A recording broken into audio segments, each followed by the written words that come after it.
Pero fíjese, y por este vídeo es de 2012, pero ¿qué había pasado en 2012 para que otra vez estuviera hablando de militares? El que hemos visto antes era del estatut, es decir, de la etapa del gobierno Zapatero. En el año 2012 gobernaba el señor Rajoy. Ya no existe el estatut, ya está en marcha el proceso. En la primerísima etapa, la del señor Artur Mas, pero ya está presente. ¿Y qué es lo que ha pasado? Que en una revista del Ministerio de Defensa que se llama Ejército, no una revista de una empresa privada, una revista del Ejército, que dirige un general llamado el general Pontijas, este no está en reserva, está por tanto en ejercicio, se celebra el Día de las Fuerzas Armadas, que es una fiesta muy importante para los militares, que creo recordar que es en octubre, y publica un editorial en el que incluye una referencia despectiva hacia el señor Mas, que es este que estamos viendo aquí el editorial. Este es el general Pontijas, este que ve aquí, y el artículo que dice, no sé si es de los artículos que tengo por ahí en un segundo, si lo tengo. La solemnidad de la fiesta nacional estuvo condicionada por la descortesía del presidente de la Generalitat, que aprovechó día tan señalado para acentuar una más que dudosa proclamación de intenciones soberanistas del pueblo catalán que rompería la unidad nacional, tan estable que se puede considerar al Estado español como una de las naciones más antiguas del continente europeo. Por publicar este editorial, el gobierno, que ya es el gobierno Rajoy, destituyó al general Pontijas por considerar que había emitido una opinión política y que un general no podía hacer eso. Le pregunto su opinión. Era la primera desde el tema del general Mena, que otra vez volvíamos a encontrarnos con lo mismo, con una sanción de un militar, a pesar de que no es que haya un insulto, hay, digamos, un reproche a el señor Artur Mas, a ver cuál es la frase exacta, la solemnidad estuvo de alguna forma condicionada por el clavísimo, la descortesía de la presidencia de la Generalitat, que aprovechó día tan señalado para acentuar una más que dudosa proclamación de intenciones soberanistas del pueblo catalán que rompería la unidad nacional tan necesaria y tan deseable. O sea, en todo caso, el único adjetivo que hay es descortesía. Pero, a lo mejor, los militares, que es una cosa en particular, es algo que no pueden permitirse. Hay quien diría, este caso es todavía más suave porque aquí no hay una incitación golpista, nada que se pueda interpretar como una incitación golpista, no dice, y los militares estamos aquí para impedirlo, nada. Pero por otro lado, aquí es verdad que no es una lectura de la Constitución, con lo cual aquí sí se puede ver una opinión. Entonces, si le pidiera comparar General Pontijas, General Mena. Pues a ver, sin conocer el código castrense ni exactamente la normativa y los límites que tienen los militares, creo que al ser una revista que depende del Ministerio de Defensa, por lo tanto, vamos a decirlo así, una revista, un medio público, creo que quizá aquí efectivamente, no se está leyendo un artículo de la Constitución, sino que se está emitiendo una opinión acerca de una actitud.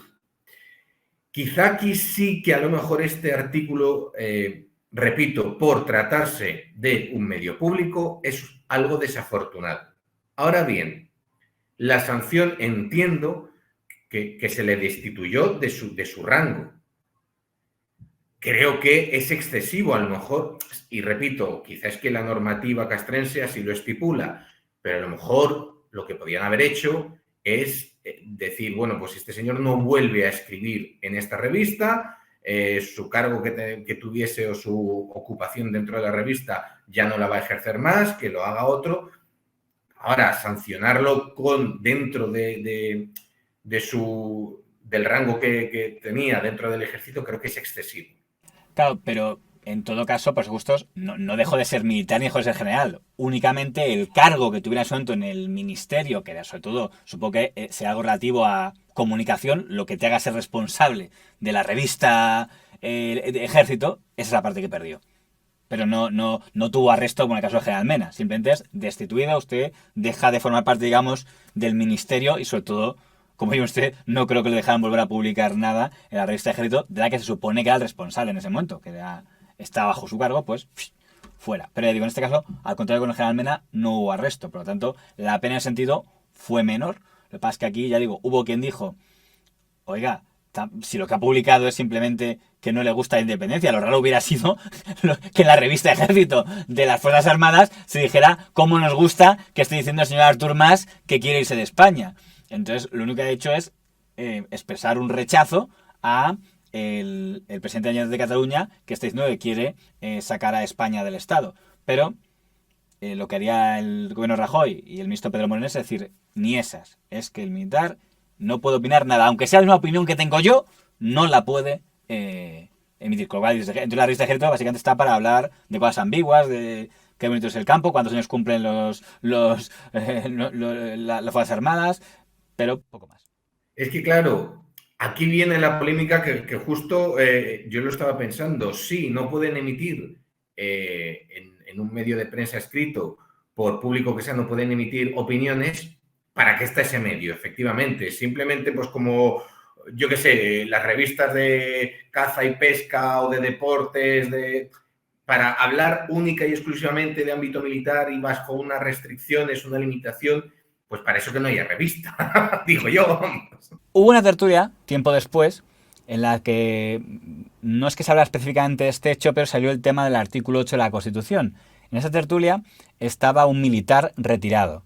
Cuando ya están retirados ya no están protegidos por el tema de disciplina militar, de prohibido hablar de política. De hecho, el general Monzón hablaba de lo que le daba la gana. Había sido un militar que, curiosamente, en la transición había sido muy detestado porque era un militar muy pro-UCD, entonces los ultras le odiaban. Respecto de lo que decía Guillermo ahora de la misión que encomienda la Constitución a las Fuerzas Armadas, el artículo 8, que no voy a repetir, está clarísimo. Pero del mismo modo está clarísimo que la decisión o la iniciativa de intervención de las Fuerzas Armadas en defensa del orden constitucional o de la integridad de su territorio y de su unidad, realmente no corresponde nunca en ningún caso a las Fuerzas Armadas. A un compañero tuve ocasión de decirle hace muchos meses, respecto de un artículo que se llamaba La hora de las instituciones, que la hora del ejército es nunca. Y afortunadamente la ley orgánica que desarrolla el artículo 116 de la Constitución, al regular la forma de entrada y a iniciativa de quién y quién debe regular los estados de alarma, excepción y sitio o guerra, está perfectamente claro y perfectamente legislado a iniciativa de quién. Nunca es a iniciativa de las Fuerzas Armadas. Pero en la última etapa de su vida quedó como alguien muy conservador por la evolución lógica de que avanzan los tiempos, etcétera. Y entonces está en esa tertulia y está en la mesa una periodista que nos entra del Diario Público, doña Alicia Gutiérrez, y creo que presta atención a esta secuencia. El ejército se debe al gobierno legalmente. Eso nadie lo quiere, general. El debate es otro. Los militares tienen que tolerar aquello que tolere su gobierno, ni más ni menos. Eso está más claro que el agua. No, es que no, me parece que está empezando a no quedar claro. General, adelante. Está más claro que el agua. Tiene usted la palabra, Manuel, tiene usted la palabra. ¿Cómo que no ha quedado claro? Manuel tiene la palabra en este punto. Vamos a ver, ¿existe o no existe el artículo 8 de la Constitución? Claro. ¿Existe o no existe? Existe. ¿Y qué dice? Dice, las Fuerzas Armadas constituidas por el Ejército de Tierra, la Armada y el Ejército del Aire garantizan el orden constitucional, la unidad de España y su integridad territorial. Y no dice a iniciativa de quién. Por favor. No dice a iniciativa de quién. Perdón un momento. No, perdóneme, yo no puedo estar en una mesa donde se están defendiendo posiciones a iniciativa del gobierno de España. Es muy libre de levantarse de la mesa. A iniciativa del gobierno de España. Yo también puedo estar en una mesa donde se están defendiendo posiciones a iniciativa del gobierno de España. Es muy libre de levantarse de la mesa. A iniciativa de...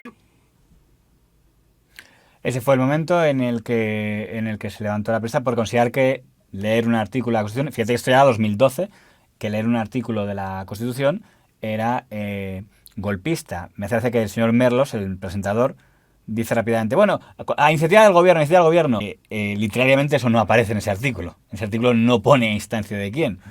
Le pregunto por su opinión.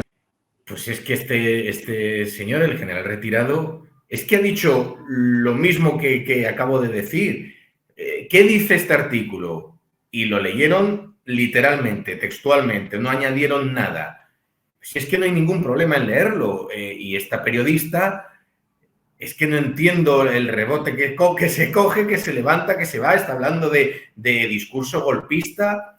Yo creo que en el caso de esta señora, ya como inició el vídeo hablando de los militares, odio al ámbito castrense, que es algo bastante, por desgracia, generalizado. Parece que está de moda, al igual que odiar muchas otras cosas, y ya está, y punto. Yo creo que, y repito, que a lo mejor estoy siendo demasiado visceral con este tema porque tengo familia militar.